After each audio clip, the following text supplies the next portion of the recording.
الجديده اللي نازله في الكتالوج. دي الساعه بتاعتها 3 لتر، يعني اكبر من العلبه بتاعت تسويه الرز.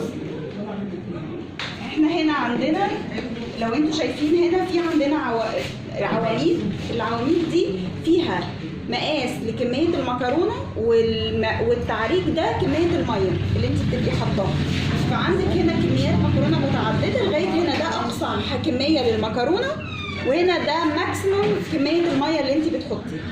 وهيبقى ده الاقصى ارتفاع تعملي فيه اي حاجه هتحطيها فيها. يعني لو انت عايزه تسلقي عدس، عايزه حمص، اي حاجه عايزه تسلقيها، مكرونه، بطاطس، خضار، اي حاجه عايزه تسويها، ده اقصى ارتفاع هتحطي فيه. لما هنيجي نسوي المكرونه هنسلقها من غير غطا، تمام؟ بعدين لما نيجي نخلص وخلاص عايزين ان احنا نصفي، في عندنا هنا جنب فيه افران، الجنب التاني لا مصمت. فلما نيجي نقفل العلبه علشان نصفي، في عندك السهم اللي مكتوب عليه تابر وير ده، يبقى اتجاه السهم هو عند المصفى.